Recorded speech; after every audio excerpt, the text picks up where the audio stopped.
안녕하세요. 윤평중입니다.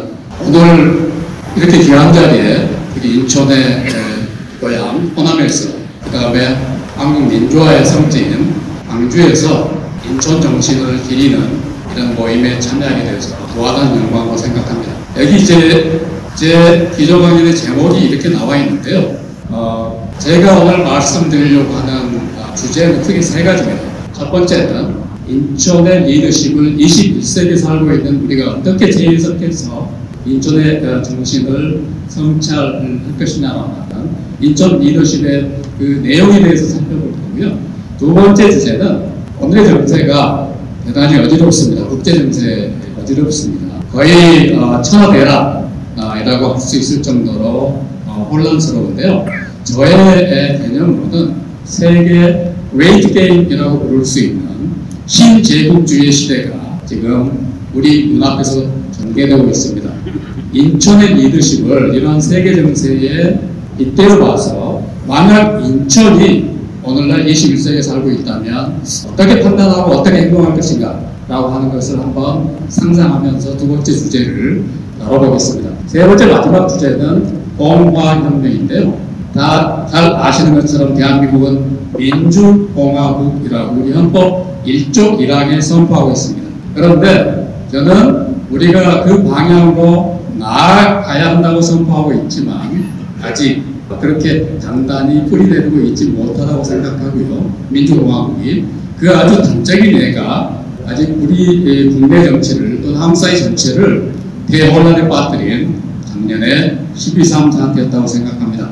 저는 인천이 아주 강고한 자유민주주의자였을 뿐만 아니라 그 자유민주주의를 토대로 해서 공화적으로 나아가는 그런 디딤돌을 쌓은 선각자였다고 생각하고요.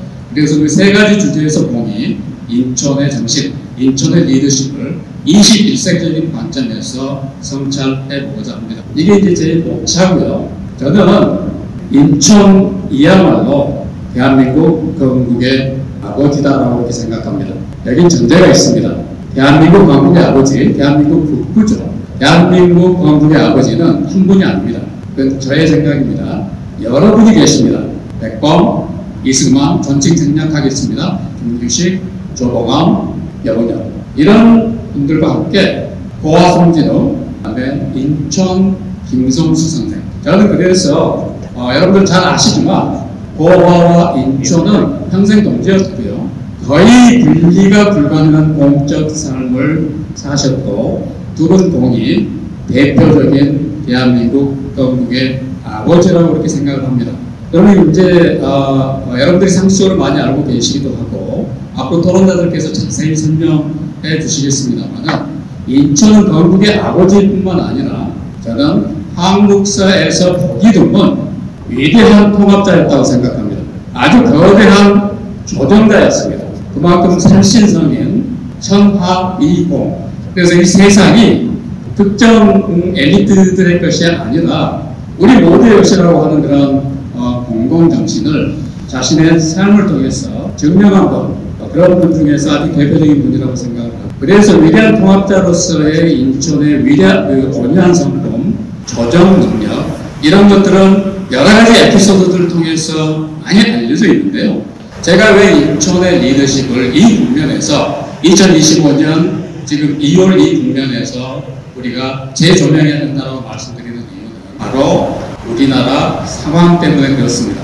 저는 한국 사회가 지금 내전 반보 직전의 상황에 처해 있다고 생각합니다. 12.3 사태는 그러니까 12.3 사태 이전에도 한국 사회는 적대적 진영 대립으로 나라 전체가 완전히 둘로 쪼개지다시피 해가지고요. 또 두 개의 정치 세력과 그런 정치적인 신념을 공유하는 국민들로 두 국민으로 쪼개져 있다고 해도 과언이 아닙니다. 제가 이거를 내전 반보 직전이라고 말씀드리는 이유는 이런 것입니다. 여러분들 내란 그러면 여기 정부군이 있고 반군이 군사적으로 대항하는 이걸 생각하시는데 저의 개념은 그것과는 약간 다릅니다. 제가 생각하는 내전 개념은 한 정치 공동체가 두 개로 완전히 쪼개져 가지고요. 일군의 이쪽에 속해 있는 시민들이 다른 진영의 시민들을 위해서 당신들은 정당한 시민이 아니다 라고 공격하고 비난하고 내고하는 것입니다. 이걸 또 다른 방식으로 표현하면 일본의 시민들이 다른 반대쪽의 시민들을 향해서 당신들은 대한민국 국민이 아니다 이렇게 뇌도하고 있는 것입니다. 엄청난 적대 감정과 증오의 감정을 서로 간에 감추고 있지 않은 그런 상황입니다. 12.3 사태 이전에도 한국 사회를 적지 않은 오피니언 리더들이 심리적 내전 상황이다 이렇게 표현했어요. 저는 일리가 있었다고 생각합니다. 그런데 12.3 사태 이후에는 서부지방법원 폭동 사태 이런 것들이 증명해 주듯이 물리적 내전이 언제 발발해도 이상하지 않은 그런 위태로운 시점입니다. 인천의 리더십을 다시 한번 통합의 리더십을 다시 한번 생각하지 않을 수 없는 그런 맥락이라고 하는 것이죠. 그래서 지금의 이런 양 진영의 극단적인 상호 적대감, 증오 이런 것을 놔두고서는 대한민국의 미래가 어떻게 될 것인가 정말로 위태로운 상황이다라고 실감하지 않을 수 없고요. 그래서 이제 제가 인천 선생을 한국 현대사 최대의 통합자라고 우리가 만약 정의한다면 그런 규정이 설득력이 있는 것이라면 오늘의 상황이야말로 인천의 그런 통합의 리더십, 그런 화해의 리더십이 대단히 중요한 것이다라고 하는 걸 확인할 수 있습니다. 인천을 여러 가지로 응용할 수 있는데요. 인천은 아주 견고한 자유민주주의자고요. 문화민주자였고 그 다음에 애국자 아닙니까? 그래서 아주 견고한 민족주의자입니다. 그런데 인천의 그 민족주의에서 우리가 주목해야 될 것은 인천은 활동주의자예요. 닫혀있는 폐쇄적인 민족주의에 사로잡혀 있지 않았고요. 코스모폴리탄적인 세계 정세의 정통에 있는, 그래서 한반도 상황만을 보는 게 아니에요. 당대의 국제 정세에 대한 해박한 그런 경륜과 인식을 바탕으로 해서 우리가 나아가야 할 길을, 우리 민족이 앞으로 추구해야 할 길을 명료하게 밝힌 분입니다. 또 하나 인천의 굉장히 중요한 특징은요, 이상주의적 리얼리스트였다고 하는 것입니다. 그러니까 인천은 거대한 꿈을 가졌던 분이고요. 이제 한 인간이 저런 업적을 남길 수 있었겠는가라고 우리가 감탄할 정도의 엄청난 구체적인 성과를, 성취를 이루셨고요. 그 깃을 위해서 한국 사회가 운영되고 있는 것입니다. 그 혜택을 우리가 입고 있는 것이라고 생각합니다. 그런데 인천은 그런 거대한 비전과 꿈을 가지고 있었지만 그 거대한 꿈과 이상이 구체적인 현실과 만나서 현실적 성과를 생산해내는데 일생을 전력 투구한 겁니다. 이게 대단히 중요한 부분이고요. 나중에 이제 제가 간단하게 후광 경제적 줄여서 DJ라고 부르겠습니다. DJ의 리더십과 인천의 리더십이 상통하는 굉장히 중요한 만나는 지점이 바로 이러한 이상주의적 현실주의라고 저는 생각합니다. 자, 아까도 제가 말씀드렸습니다만 한 인간이 이렇게나 많은 업적을 자신의 생애에 남길 수 있겠느냐라고 하는 경탄의 감정을 피할 수 없게 되는데, 인천의 일생을 살펴보면 인천은 문병을 많이 남기지 않으셨어요. 굉장히 과묵한 분이셨죠. 다만 자신의 행동으로, 실천으로, 자신의 삶으로 그런 꿈과 비전과 나라와 민족을 위한 당신의 충정을 증명했는데요. 그러니까 우리 현대사에 이런 어른이 있는가라고 하는 그런 경외심을 갖게 됩니다. 중앙학교, 고전, 고려대학교, 그 다음에 민족언론의 효시로서의 동아일보라고 하는 명칭이 한번 주목해 보시기 바랍니다. 동아시아를 줄임말, 그러니까 한반도의 주민이지만 동아시아라고 하는 국제정세를 우리가 냉철하게 봐요. 우리가 가야 할 길을 정확하게 객관적으로 진단할 수 있다. 이런 확신이 그 언론사의 이름에도 나타나 있는 것이죠. 그 다음에 이제 경상방위를 인수해서 일제강점기의 그 가혹한 시절에 대제조 아니었습니까? 인천 가문이. 그러니까 집안의 그런 모든 자산을 그런 제조업을 육성하는데 아무것도 없는 항문제와 같은 일제강점기에 민족자본은 전혀 없었다고 해도 과언이 아닙니다. 인천이 가문의 모든 자산을 다 할애를 해서 경성방직을 세우고, 이게 이제 동생 김연수 씨가 경성방직을 맡아서 조선반도뿐만이 아니고요, 만주에 이르기까지 경성방직의 그 제조업에 이러한 실력을 과시하게 되고요. 그래서 저는 인천을 한국 현대사가 생산한 최초의 근대적 부르주아지였다고 생각을 하고요. 일단 부르주아지 그러면 나쁘게 생각하는 경향이 있는데 저는 그렇게 보지 않습니다. 최초의 근대적 자본가였는데 농업 자본을 수만 석을 하는 만석군 집안 아닙니까? 형제가 인천, 양구, 친구 모두 그 농업 자본을 근대적인 산업 자본으로 성공적으로 변형시킨 대표적인 성각자 그 집안 이게 인천 가문입니다. 그래서 아부아대학교의 교수였던 에카트 교수가 제국의 피해라고 하는 유명한 그 해외 한국학의 고전 가운데 하나인데요. 인천 가문이 한국의 산업자본에 어떻게 해서 그렇게 효시가 되었느냐라고 하는 것을 정밀하게 학문적으로 증명을 하게 되고요. 저는 이런 근대에 개명한 깨어있는 그런 산업자본가로서의 인천의 자화상의 한 측면이 결국은 해방 직후의 그런 대혼란 시기에 이승만 정부가 토지개혁을 추진을 할 때 인천이 한반도 전체에서 최대의 대지주였습니다. 그 다음에 인천이 만든 것은 다름이 없는 한국민주당, 오늘날의 민주당의 모태에 해당됩니다.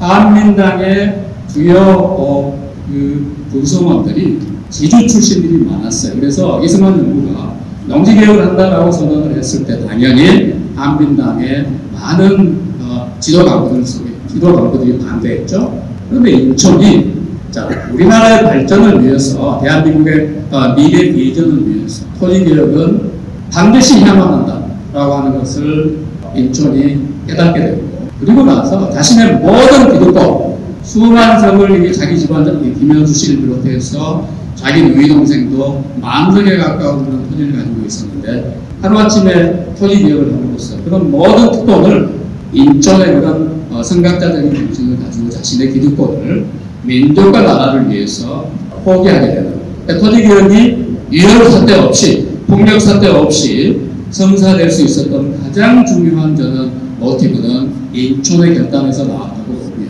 여러분들 세계사를 보면은요 농업국가에서 산업국가를 이해할 때 토지 자본가들이 지주들이 자신의 기득권을 토지 소유권을 순순히 내놓는 경우는 거의 존재하지 않습니다. 한국사에서 유일하게 성공적인 그런 성취를 이루었고 인천의 역할이 대단히 컸다라고 제가 말씀을 드릴 수 있습니다. 그래서 12.3 사태 이전에도 이런 시간이 제한되어 있기 때문에 국내 정치에 관련된 사항은 제가 과감하게 뛰어넘도록 하겠고요. 여러분들 가지고 계신 자료집에 이 부분이 이제 나와 있습니다. 그래서 저는 12.3 사태가 왜 발발했느냐 여러 가지 이제 논의가 가능하겠습니다만은 저는 윤석열 체제 대단히 수구 우파였다고 생각하고요.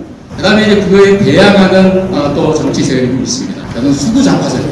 그리고 이제 여러분들과 저하고 이제 생각이 같을 수도 있겠습니다만 다를 수도 있는데 이제 저의 생각이기 때문에 한번 들어보시기 바랍니다. 이재명 외집은 대단히 수구 좌파적인 것이었다고 생각하고요. 이 두 적대적인 정치 진영의 정말 끝도 없는 그런 당쟁이죠. 우리가 당쟁 그러면 조선시대를 생각하는데 지금 진행되고 있는 정치적 투쟁이야말로 저는 21세기적인 당쟁이라고 생각합니다. 그래서 이러한 것들이 자꾸 쌓여가고요.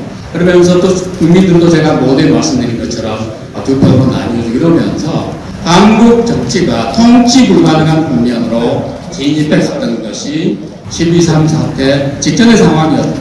이걸 현직 대통령이 아주 폭력적이고 난폭한 방향으로 자기 나름대로는 전혀 시대착오적인 방식으로 돌파해 보려고 한 실패한 시도, 이걸 저는 12.3 사태로 이해를 하고 있습니다. 그래서 제가 아까 서부지방법원 폭동 사태 말씀드렸습니다. 단순히 심리적 내전 상황으로 쪼개져 있는 것이 아니라 우리가 믿는 바를 나의 정치적 집단적 확신을 폭력을 동원해서라도 관찰하겠다 라고 하는 그런 열정과 자기 확신에 차 있는 분들이 굉장히 많습니다. 그래서 여러분들 많이 카톡방에 가입해 계시고 친구들, 친지들과 이제 카톡방 같은 거 운영하지 않습니까? 거기에 보면 이런 정치적 사안을 잘못 이야기해 놨다가 우정이 깨지고 가족 간의 관계가 얼그러지는 걸 아마 경험하시는 분들이 계실 거예요. 그래서 심리적 내전 상황, 물리적 내전 상황이 근접했다. 그 다음에 통치 불가능한 국면에 우리가 있는 것이다 라고 하는 저의 말이 결코 저는 과장이 아니라고 생각하고요. 이런 상황이 좀 더 진행이 되면 그야말로 한국적 중우정치가 도래할 수 있는 거고요.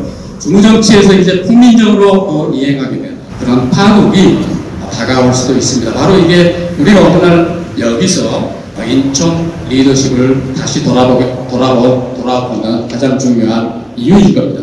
그러면 인천 리더십이 오늘날 우리에게 갖는 의미를 간략하게 설명을 드렸고요. 이걸 오늘날 세계 정세와 결부시켜서 말씀을 드려보겠습니다. 저는 오늘날 전 세계가 퇴행하고 있다고 생각합니다. 완전히 후퇴하고 있죠. 이건 이런 것입니다. 제2차 세계대전 이후에 미국을 위시한 승전 국가들이 합의를 하고 있습니다. 제국주의 시대는 더 이상 안 된다. 세계 대전의 비참함을 우리가 다시 경험해서는 안 된다. 그렇기 위해서는 전 지구에 적용될 수 있는 규칙 기반 세계 질서를 우리가 만들어야 된다라고 하는 것에 합의를 했고요. 그 산물이 바로 유엔입니다. 국제연합이죠. 그리고 국제연합의 개입에 의해서 대한민국이 6.25 전쟁에서 지켜줄 수 있었다라고 하는 것을 여러분들 잘 알고 계실 거예요. 자, 그래서 유엔이 있고요. 세계은행이 있고요. IMF 같은 그런 기구, 그 다음에 관세동맹. 그러니까 이제 이런 제도는 6.25 강대국으로서의 미국이 사실은 가장 강력한 영향을 끼쳤고요. 2차 세계대전 이후에 미국은 세계의 경찰로서 그런 규칙 기반 세계 질서, 제가 자유주의적 세계주의, 또 그것과 동행한 자유력을 근간으로 한 자유 시장적 자본주의, 이런 것들이 이제 서로 합쳐져서 2차 세계대전 이후에 대대적인 전쟁, 즉 강대국들 간의 전면전의 발발을 먹고 장기 평화를 가능케 한 그런 규칙 기반 질서였거든요. 근데 이런 것들이 요 몇 년 사이에 산산이 붕괴되어 가고 있었습니다. 대표적인 게 러시아의 우크라이나 전면 침공이었습니다. 3년 전이죠. 러시아가 어떤 나라입니까? 아까 제가 유엔을 말씀드리지 않았습니까? 2차 세계대전 이후의 규칙 기반 세계 질서를 보장해주는 가장 대표적인 국제기구입니다. 우리도 유엔 회원국이고 200 몇십 개 주권국가를 회원국으로 가지고 있는 그런 기구고, 그런 유엔이 군사력을 동원해서 공산 침략으로부터 지켜낸 나라가 바로 대한민국이거든요. 자, 러시아가 유엔 안보리 상임이사국 5개 국가 중에 하나입니다. 그러니까 규칙 기반 세계 질서라고 하는 것은요, 가장 중요한 알파와 오메가에 해당되는 원칙은 영토와 주권에 대한 존중입니다. 자, 여기 독립적인 주권국가가 있는데, 제국주의 시대처럼 19세기처럼 강대국이 군사력을 동원해서 그 나라를 침공해서 영토를 무력 점령한다. 그런 것을 우리가 원천적으로 불가능하게 만들자라고 약속해서 출범한 게 오늘날의 세계 질서인 것입니다. 그런데 유엔 안보리 상임이사국 가운데 하나인 러시아가 우크라이나를 침공하고, 또 러시아는 세계적인 전략 핵 국가입니다. 핵무기도 갖고 있지 않은 작은 나라인 우크라이나에게 전세가 불리해졌을 때 러시아의 푸틴 대통령이 핵무기를 사용할 수 있다, 핵 공격할 수 있다고 하는 것을 여러 번 국제 무대에서 공언했습니다. 그러니까 규칙 기반 세계 질서, 주권과 영토에 대한 존중이라고 하는 것이 완전히 깨뜨려져 가버리는 그런 상황이 된 것입니다. 자, 거기에 더해서 지금 트럼프 미국 대통령 취임한 지 한 달 됐습니다. 가장 중요한 것은 세계 경찰로서 작동해온 유엔을 만든 사실은 가장 중요한 나라였던 6.25 강대국 미국이 만든 그런 규칙 기반 세계 질서, 자유주의적 세계주의, 그 다음에 자유무역, 전 세계적인 시장 자본주의의 가장 큰 세계사적 수혜자 가운데 한 나라가 바로 대한민국입니다. 우리가 그 혜택을 사실은 집중적으로 받은 거죠. 그런 세계 정세. 그런데 그 미국 대통령이 세계 경찰 노릇을 이제 하지 않겠다라고 트럼프 대통령이 선포했고요. 자, 여러분들 지금 나날이 보도되고 있는 9시 뉴스를 보면 국내 정세도 어지럽지만 국제 정세도 현기증이 될 정도. 캐나다 보고 51번째 미국의 주가 되어라. 그 다음에 그린란드, 덴마크 땅입니다. 자치정부입니다. 굉장히 넓은, 그러니까 광대한 땅인데요. 지금은 얼음으로 덮여 있지만 엄청난 자연 자원을, 히토리를 포함한 자연 자원이 묻혀 있는 것으로 추상되는 거대한 미지에 아직 개발되지 않은 땅입니다. 자, 그린란드는 미국에 팔아라. 이게 미국 대통령이 하고 있는 이야기. 그린란드를 우리한테 팔아라. 팔지 않으면 군사력이라도 동원하라. 자, 아래 파나마 터널 있지 않습니까? 터널이 아니라 해요. 파나마 운하. 파나마 운하도 말 듣지 않으면 다시 미국이 회수합니다. 자, 팔레스타인에 가자 지구 있지 않습니까? 지금도 전투가 후전됐지만 전투가 진행 중이죠. 가자 지구. 100만 명이 넘는 가자 지구 팔레스타인인들을 추방하고 그걸 미국이 접수하겠다. 그 땅을. 그리고 거기에 호화로운 hun동을 주겠다. 이게 미국 대통령이 하고 있는 이야기입니다. 트럼프가. 자, 그리고 바로 어제 일어난 이야기입니다.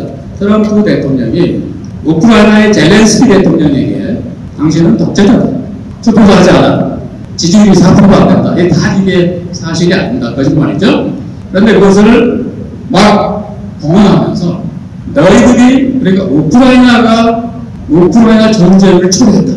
그래서 미국과 러시아가 우크라이나 전쟁 종전 협상을 하는데 너희들이 일자리는 없다. 이런 이야기를 어제 했어요. 그리고 바로 또 어제 우크라이나가 또 땅덩어리가 넓습니다. 그래서 많은 석유, 식량, 히토리 많이 묻혀 있는데 미국 재무부 장관이 어제 우크라이나에 가서 우크라이나 대통령을 만나서 우리가 너희들 수백조 원을 지원을 했으니 우크라이나 전쟁 때 그 지원금을 찾아와야 되겠다. 우크라이나가 앞으로 재건을 할 때, 전쟁이 끝나고 재건을 할 때 그 자연자원을 개발을 할 때 수익의 50%를 미국이 가져가겠다라고 협정문을 강요를 했습니다. 이게 지금 미국이 하고 있는 행동입니다. 즉 여러분들은 자, 지금까지 대한민국을 발전하게 하고 세계로 뻗어나가게 하고 K열풍의 본산지로 만든 규칙 기반 세계 질서, 영토와 주권에 대한 존중, 자유주의적 세계주의, 미국과의 가치동맹 이런 것들을 당연하게 생각하고 우리가 지금까지 살아왔는데 이러한 세계적인 질서, 문법이 완전히 바뀌고 있는 천하대란적 상황입니다. 저는 그래서 이거를 세계 그레이트 게임이라고 부르고요. 이 세계 그레이트 게임이 신제국주의적인 그런 양상을 보이고 있다고 해서 과언이 아닙니다. 세계사적인 위기라고 하는 것이 한반도에 영향을 미치고 있습니다. 저는 그런데 3년 전쟁의 위기라고 말씀드리는데요. 아까 말씀드린 우크라이나 전쟁, 두 번째는 팔레스타인 전쟁, 세 번째는 대만 해협의 군사충돌 위기입니다. 그런데 대만 해협의 위기는 저는 한반도와 인계철선처럼 이어져 있다고 생각합니다. 그런데 이런 상황, 왜 미국이 이러한 그야말로 폭주하고 있느냐.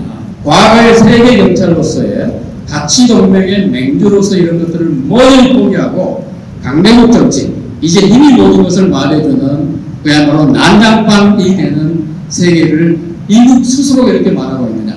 여러 가지 이유가 있습니다. 가장 중요한 것은요. 예전에 유일초 강대국으로서의 미국의 국력이 세계 경찰 노릇을 이제 더 이상 감당할 수가 없는 상황이 되어 있습니다. 여러분들 미국이 국가로서 지고 있는 빚이 천문학적이에요. 매일 갚는 이자 비용만 해도 천문학적입니다. 그래서 미국 연방정부가 여러분들 뉴스에서 보셨을 거예요.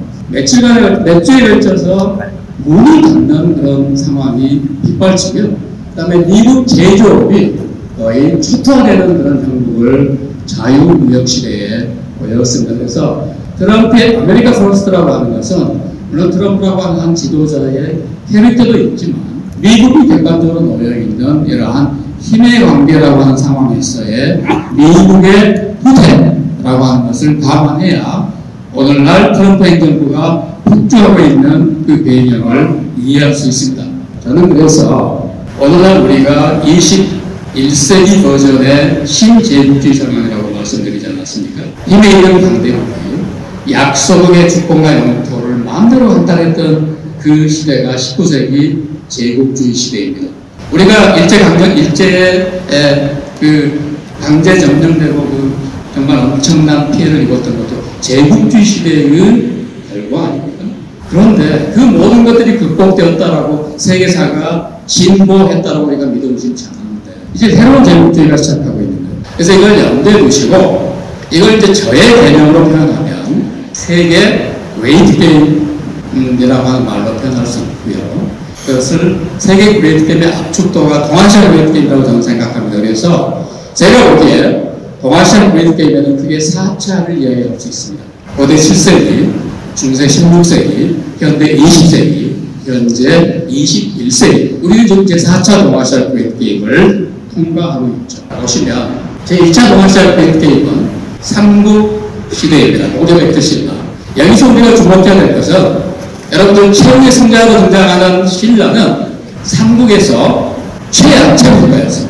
가장 약한 나라였어요. 변방의 나라였어요. 그런데 어떻게 해서 최후의 승자, 삼국 통일의 주체가 되었느냐.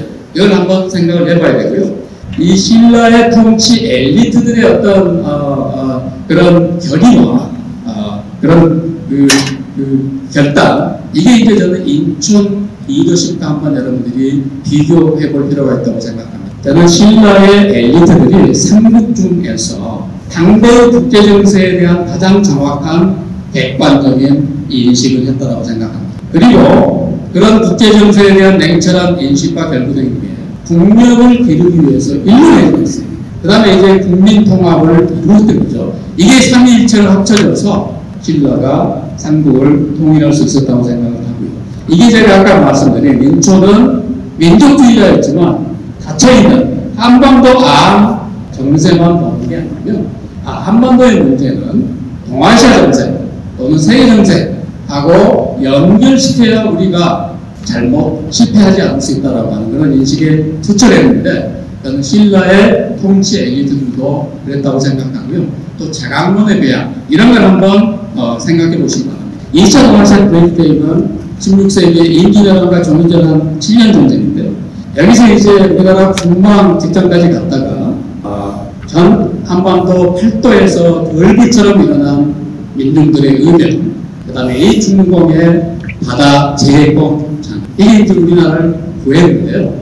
이 배경에 이제 지도층의 무능, 당쟁 이런 것들이 이제 우리가 잘 알고 있습니다만 그가 못지않게 중요한 게 당대의 국제 정세입니다. 그래서 2차 동아시아 그레이트 게임이라고 제가 명명한 임진왜란의 발발 배경에는 크게 이런 원인이 있는 것입니다. 제국 중국과 제국 일본의 당대국의 정면 충돌이었죠.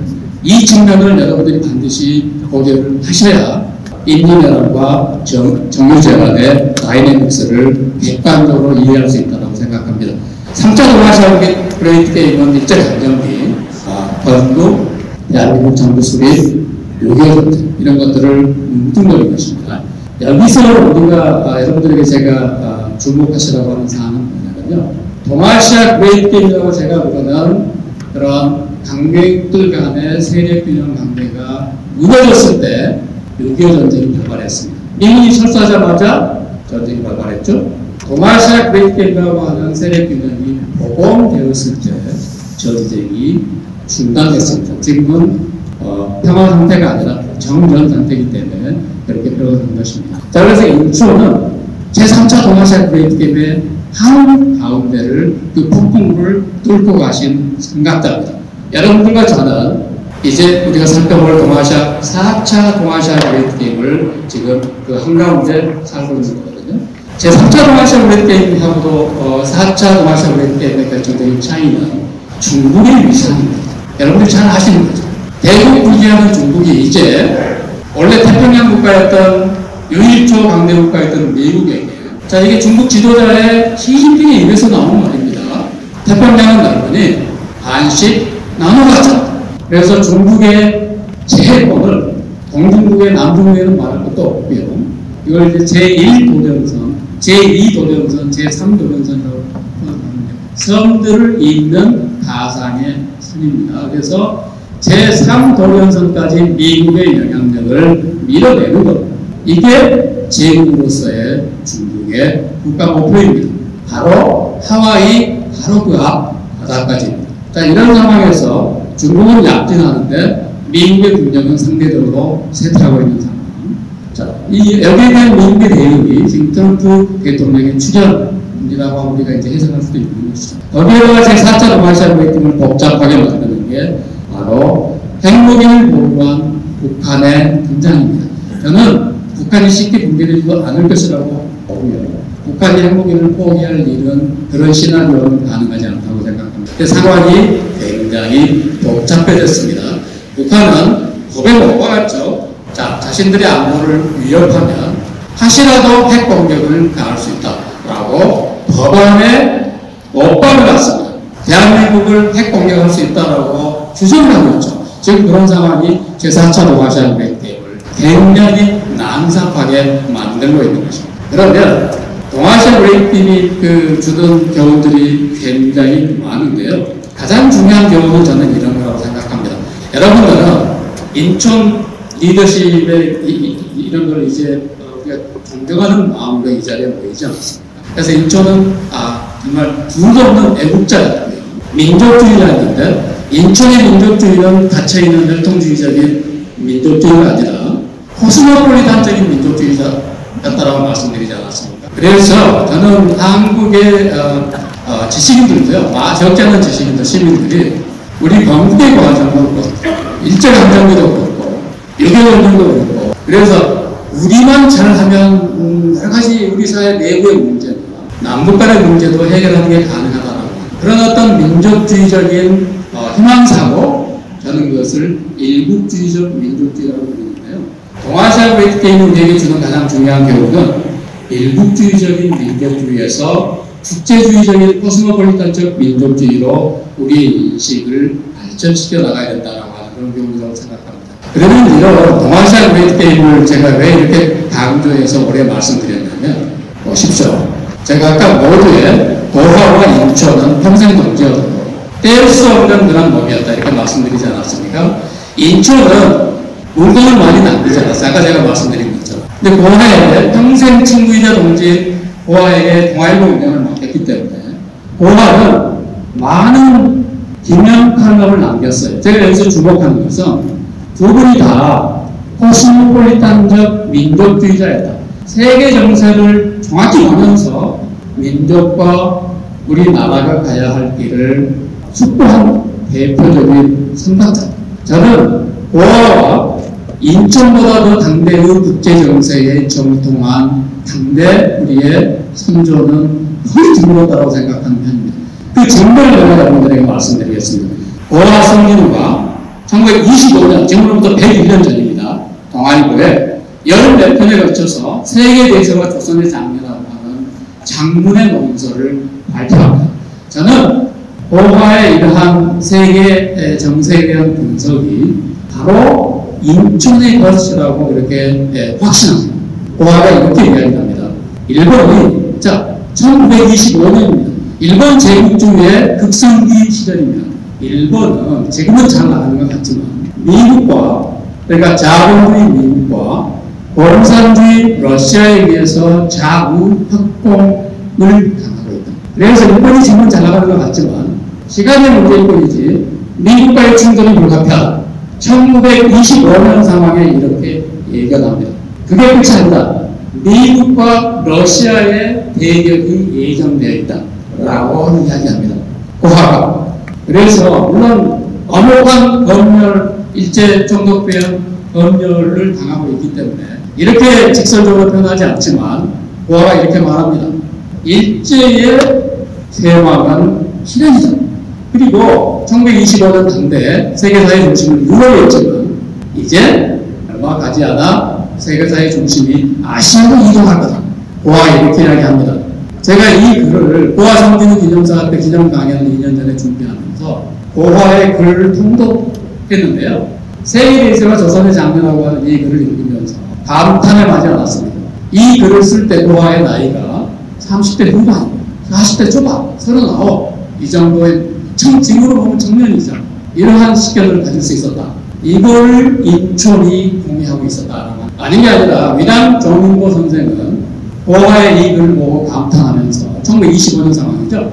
고화의 시견은 정말 몰랐다. 고화가 20년 미래까지도 정말 투명하게 예측하고 있다라고 하는 상찬을 하게 되는데 저는 감히 말씀드리면 거의 100년을 앞서간 그런 통찰이 아닐 수 없습니다. 고화는 이 글에서 또 이렇게 이야기합니다. 보편적 자유권이 중요하다 이거예요. 우리가 누리고 있는 자유, 여러분들이 이 모임에 참석하실 수 있는 자유. 자, 이것 못지않게 중요한 게 생존권, 즉 오늘날의 개념으로는 민주적 평등권이 중요하다고 이야기를 합니다. 그래서 자유와 평등을 양날개로 삼아서 우리 인類세계 평화를 향해서 진전해 나가야 된다고 강조하거든요. 자, 그런데 보십시오. 저는 고아와 인권이 지금으로부터 100년 전에 우리 민족이 나아가야 할 길을, 자, 보편적 자유의 획득, 민주적 평등의 획득, 이것을 양날개로 삼아서 세계 평화로 진전해 나가는 것. 이러한 거대한 비전을 그렇게 어목한 일제치하에서 갖고 가고 있었다라고 하는 사실입니다. 저는 그래서 일제강점기 하에서 고아와 인권의 어떤 행복, 그 다음에 해방 직후의 총체적 혼란 상황에서 두 분이 취했던 그런 행복이 있지 않습니까? 판단이 있지 않습니까? 이런 세계사에 대한 정확한 인식이 있었기 때문에 그렇게 합리적입니다. 그래서 두 분으로 하여금 대한민국, 건국의 아버지가 되게끔 만드는 그런 틀이 되었다고 생각을 합니다. 자, 이제 저희 이야기는 마지막 부분, 공화혁명 부분이죠. 아까도 말씀드린 것처럼 보편적인 자유, 평등, 이거는 우리가 이 두 개를 가지고 이 험난한 세상을 이 민족과 국가로서 헤쳐나가야 할 그런 큰 비전입니다. 이걸 이제 다른 표현을 말씀드리면, 자, 우리 대한민국은 산업혁명, 그러니까 한국 버전의 산업혁명입니다. 한국 버전의 민주혁명을 2차 세계대전 이후에 독립한 국가 중에서 동반성취한 거의 유일무이한 나라입니다. 그래서 지금 12.3 사태 직전까지만 해도 국내 정치는 어지러웠지만 대한민국은 세계 10대 경제 대국 가운데 한 나라였습니다. 그 다음에 전 세계가 참전하는 K 열풍, 한류, 그게 반드시 문화, 대중예술만 지칭하는 게 아닙니다. 전 세계의 젊은이들이 한국을 그리워합니다. 한국에 오고 싶어 해요, 지금의 젊은이들이. 그래서 여기 계신 저를 포함해서 이제 청중분들은 2030 청년들의 그런 어떤 감수성이 낯서실 수도 있는데, 저희는 저희 세대는 개발도상국에서 살았기 때문에 선진국이 된 대한민국의 그런 현실을 실감하지 못할 때가 많습니다. 그런데 해외에 나가보면, 해외는, 그러니까 이거는 무슨 동남아시아나 아프리카나 중남미 이런 나라들의 그 젊은이들이 대한민국을 굉장히 높이 우러러보고 그리워한 이런 차원뿐만 아니라 유럽 대륙이나 심지어는 북미에서도 한류의 영향력이 굉장한 것이죠. 그래서 그걸 떠받쳐주는 것은 한국적 산업혁명, 민주혁명. 그런데 한국적 산업혁명과 민주혁명이 불행히도 각각 산업화와 민주화의 주체가 되었다고 자부하시는 분들이, 정치 세력들이 서로를 적대시, 이게 이제 우리 정치 양극화의 굉장히 중요한 이유입니다. 나는 그래서 이 시점이야말로 인천의 그런 통합주의적인 리더십을 우리가 성찰해서 산업혁명과 민주혁명은 상호 대척적인 것이 아니라 상호 보완적인 것이다 라고 하는 역사 패러다임의 대대적인 쇄신이 필요한 시점이다 라고 이렇게 확신합니다. 그러면 산업혁명과 민주혁명이 동반해서 두 날개로 어디를 지향해야 됩니다. 그게 바로 민주공화국인 것입니다. 우리 헌법 1조 1항에서 선포하고 있는 그런 거대한 비전이죠. 제가 이제 아까 대한민국 건국의 아버지가 한 분이 아니고 여러분이 계십니다 라고 이렇게 말씀드리지 않았습니까? 그리고 대한민국 민주공화국이라고 선포하고 있음에도 불구하고 아직 우리가 그 길로 가고 있는 현재 진행형의 상황이다, 이렇게 말씀을 드렸는데요. 그러니까 우리가 성숙한 민주공화국을 아직 이루지 못했다라고 하는 것을 반증하는 상태를 저는 두 가지 둘 수 있다고 생각해요. 하나는 광화문광장입니다. 또 하나는 우리가 날마다 사용하는 화폐입니다. 그것과 관련해서 제가 여러분들에게 질문할 수 있는 건 이런 겁니다. 자, 광화문광장에 물론 두 분의 우리 역사의 가장 위대한 위인들이 거기 계십니다. 동상으로. 그럼 제가 가정적인 질문을 여러분들에게 제기하겠습니다. 거기에 대한민국 건국의 아버지 가운데 한 분이 100번, 그 다음에 이승만의 동상을 광화문광장에 국민적 합의를 거쳐서 축제 분위기 속에서 우리가 과연 세울 수 있겠느냐라고 하는 것입니다. 조금 더 좁혀서 이야기하겠습니다. 우리 5만 원권 있죠? 앞으로 10만 원권도 발행할 수 있을 겁니다. 자, 그러면 5만원권, 10만원권 초상에 박정희 전 대통령, 그 다음에 DJ의 초상을 여기 화폐에 보호하고 실을 수 있겠느냐라고 하는 것입니다. 저는 이게 굉장히 뼈아픈 질문이라고 생각하고요. 만약 이걸 공적 의제로 올리게 되면 한국 사회를 통합하기보다는 여러분들 짐작하실 수 있는 것처럼 아마 어마어마한 논란과 아마 한국 사회가 완전히 두 쪽으로 쪼개져 버릴 겁니다. 이게 만약 공적인 의제로 올라오게 되면 여기 이제 화폐를 이렇게 보시면 민주국가 독재국가공이 자기들 나라 현대국가입니다. 왕정체제가 아니고 자기들 현대국가의 건국의 아버지에 해당되는 분들을 되게 화폐의 초상으로 쓰는 경우가 압도적으로 많습니다. 여러분들 한번 찾아보시기 바랍니다. 자, 이런 우리가 민주공화국을 향해서 이제 가야 되는데 우리가 찬란한 성취를 이루었지만 지금 여러 가지 국내적인 난제, 국제적인 도전을 받아서 지금 흔들리고 있습니다. 그러나 이 흔들리는 것은 인천의 리더십을 우리가 다시 의미함으로써 극복할 수 있다. 이렇게 저는 확신하는데요. 자, 그래서 대한민국을 민주공화국으로 우리가 함께 이루어갈 때 가장 중요한 역사적 대사건은 3.1운동입니다. 1919년 3.1운동. 여러분들 3.1운동에 33인 이제 그 독립선언서에 서명하신 분들이 그러나 현대사 연구자들이 다 이미 동의하고 있는 3.1운동의 상파는 바로 인천 김성수 선생입니다. 중앙학교 숙소에서 고아와 그 다음에 여러 또 그 뜻을 같이 하는 그런 분들과 함께 천도교의 어르신들, 그 다음에 개신교의 어르신들, 만해 한명 같은 불교의 어르신들을 다 접촉하고 다 이분들의 생각이 다르시잖아요. 애국자들이시죠. 정보도 다른데 이분들을 다 모아가지고요. 자본되고 그래서 뒤에서 이것을 성사시키는데 가장 결정적인 역할을 한 거. 그것은 바로 인천 김성수 선생이었습니다. 그리고 왜 33인 중에 한 분으로 안 들어갔냐? 그거는 33인과 고아 송진우가 자, 당신은 중앙학교를 운영하고 있지 않느냐. 그런데 당신이 그 설명에 올라가 버리면 다 일제히 공속돼가지고 학교 문을 닫을 수밖에 없다. 라고 하는 현실적인 판단이 있었고요. 고아가 33인 중에 한 분으로는 안 들어갔지만 나중에 검속되어서 일제히 혹독한 모험을 받았어요. 고아가. 그래서 뒤에 숨은 최대범인이 누구냐? 일자가 이렇게 치료를 했겠죠. 고아가 끝까지 그리고 다른 3.1운동의 33인 그 누구도 인천의 이름을 밝히지 않았어요. 그렇게 고문하면서. 그래서 중앙학원을 모론할 수 있었고요.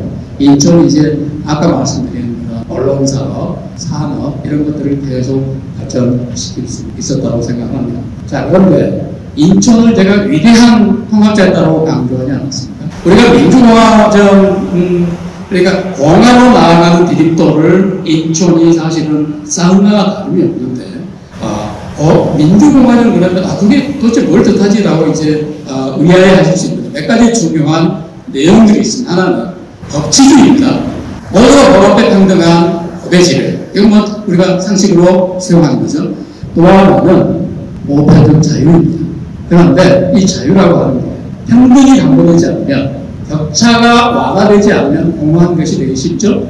자, 그거를 공화주의자들이 공화정의 주창자들이 비지배 자유라고 하는 어려운 학술적 개념을 쓰는데 평등을 내용으로 담보한 보편적 자유라고 이해하시면 됩니다. 자, 그런데 이것도 인천이 선구자다라고 제가 강조합니다. 토지개혁의 예를 아까 말씀드리지 않았습니까? 본인이 최대의 대기준임에도 불구하고 본인의 특권을 그렇게 선선히 내는 민족을 위해서, 나라를 위해서 희생됐다 이 말이죠. 그 다음에 이제 권력의 상호 견제와 균형. 이게 굉장히 중요한 민주공화정의 가치입니다. 여러분들 인천은 과묵한 분이었고요. 어눌한 그런 성격이었기 때문에 모든 말을 결코 하지 않은 분이었어요. 말도 이제 드물었지만. 그런데 이제 여러분 살펴보시게 된 1952년의 부통령 사임서를 보면 와! 어마어마하게 강력합니다. 좀 이따 살펴보시겠습니다. 그러면 세왕적 대통령 이승만 박사를 아주 가혹하게 비판하고 있습니다. 그 다음에 인천의 학교사업, 언론사업 이런 것들은 다 이제 우리가 나라를 만들면 독립한 주권국가가 되면 성숙한 시민정신이 절대적으로 중요하고요. 자, 그러기 위해서는 학교와 언론과 그 다음에 경제적인 재화를 재생산하는 게 중요합니다. 그래서 저는 인천의 평생의 업적이 이러한 봉화의 가치를 말씀은 안 했지만 자신의 행동으로 삶으로 입증했다고 생각합니다. 여기 이제 파란 글씨가 여러분들 보이는지 모르겠는데요. 여기 보시면 제 파란 글씨로 강조한 부분입니다. 자, 이게 부통령 인천이 하고 싶어 하지도 않았지만 반민당 다른 동지들이 당부들의 강권에 의해서 어쩔 수 없이 이제 봉화가 암살당하고 인천이 그 자리를 맡을 수밖에 없었는데, 그러나 명목뿐인 그런 부통령으로 머무르는 것을 인천은 극력 거부했어요. 당신이 할 수 있는 얘기는 계속 했고요. 도저히 이제 이승만 대통령의 폭주를 용인할 수 없는 상황이 되자 인천이 부통령 자리를 hun신자처럼 던진다. 여기서 이런 얘기를 해요. 자, 대한민국의 최고 집정자가 이런 반역 행동에 나서다니, 불법적인 비상개혁을 선포하다니, 개혁하에서도 체포할 수 없는 국회의원들을 체포 감금해서 이게 바로 반란적 쿠데타가 아니고 뭐냐, 이렇게 이야기를 하세요.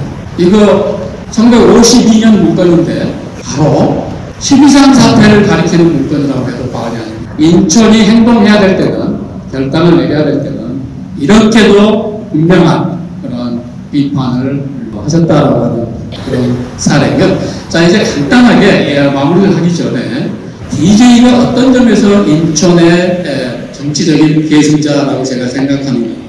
그래서 민주에서 봉화로 가는 그런 디딤돌을 넣은 중요한 정치인이 인천이고 봉화이다라고 제가 평가하는 이유를 말씀드리겠습니다.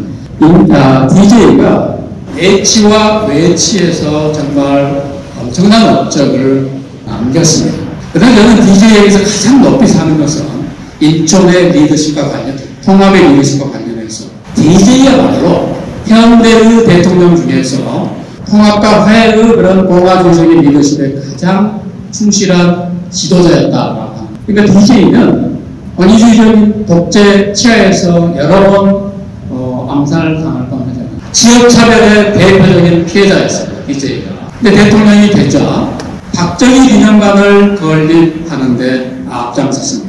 호남차별의 가장 차별당한 당사자임에도 불구하고 DJ는 집권하자마자 DJP 연합도 그렇군요. 집권하자마자 대탕평 인사를 솔선수범했습니다. 저는 이거를 DJ의 업적 중에서 가장 높이 사는 부분 중에 하나입니다. 그래서 저는 DJ 이후에 역대 정부가 DJ로부터 후퇴해 왔다고 생각합니다. 진보든 보수든 좌든 우든 DJ 이후의 정부들은 통합과 화해의 리더십이 아니고요. 역대 대통령이 적대와 배신 정치로 저는 일관해 왔다고 생각합니다. 바로 이게 한국 사회를 심리적 내전 상황에서 물리적 내전 직전 상황으로 몰고 간 가장 중요한 배경이 되었던 것이며, 그것으로부터 초래된 정치 불가능성을 분명하게 돌파하기 위해서 시대착오적인 12.3 사태를 현직 대통령이 시도하는, 실패한 그런 우리가 끔찍한 후과를 경험하고 있는 것입니다. 자, 아까 제가 인천의 리더십을 압축하면서 여러 가지 경험을 할 수 있습니다. 이상주의적인 리얼리스트, 즉 이상과 현실이 서로 만나서 우리 보통 사람들의 삶을 윤택하게 하는, 우리를 자유롭게 하는 구체적인 결과를 생산해내야 합니다. 이게 이제 이상주의적 리얼리즘인데요. 이걸 DJ식 표현이 바로 그 유명한 서생의 문제의식과 상인의 현실 감각입니다. 굉장히 멋있는 말이죠. 그래서 그 점에서 DJ와 인천은 서로 상통한다라고 하는 것이 확실합니다. 그래서 인천의 이런 통합의 리더십, 화해의 리더십은 저는 선택사항이 아니라고 봐요. 그래서 우리가 죽느냐 사느냐의 문제입니다. 제가 그렇게 말씀드리는 이유는 3월달에 이제 대통령 탄핵 가부간의 결과가 나오지 않겠어요? 그럼 어떤 식으로 결과가 나오는지 간에 내가 물리력을 동원해서라도 그걸 수용하지 않겠다라고 결의를 다지는 대한민국 시민들이 굉장히 많으세요. 정말 위태로운 상황입니다. 자, 어떻게 해서 조기 대선이 진행되었다고 치자고요. 그래서 차기 정부가 이제 5월달에 출범한다라고 가정해보자고요. 그럼 차기 대통령이 취임하면 태평성대가 시작되겠습니다. 지금의 이런 적대적인 양극화가 계속 악화되어가는 상황에서 저는 그럴 가능성이 거의 없고요. 자, 사실은 윤석열 정부가 출범하자마자 윤석열 탄핵을 외치는 정치 세력과 시민들이 행동을 하기 시작했어요. 저는 5월달에 새 정부, 어떤 정부가 출범하든지 간에 지금의 이런 상황을 우리가 완화하지 않는다면, 우리가 전력을 다해서 이 문제를 다루지 않는다면 정말 그 미래가, 가공한 미래가 우리를 기다리고 있을지도 모릅니다. 그래서 우리가 동아시아 그래프게임 제가 길게 이야기했는데, 인천 그런 국제정세의 해방에 자기 중심을 잃지 않고 세계사적으로 이렇게 넓게 봤다라고 말씀을 드렸고요.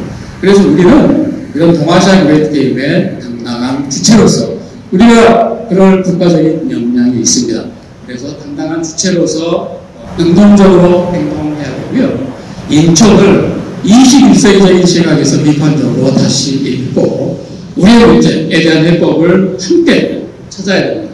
그리고 아까 제가 말씀드린 것처럼 인천은 자신의 온 몸을 던져서 20세기를 통과해 갔습니다. 거기에 자신의 그야말로 몸과 마음과 모든 것을 바쳤죠. 민족과 나라를 위해서. 우리는 21세기 동아시아 국익의 한가운데를 지금 천하대란 상황에서 통과하고 있는 것입니다. 그래서 이런 그 인천의 리더십을 다시 한번 음미하는 이런 자리를 인천의 고향인 호남과 그다음에 민주화의 성지인 광주에서 이렇게 제가 여러분들에게 말씀드리게 되는 것을 무한한 영광으로 생각합니다. 감사합니다.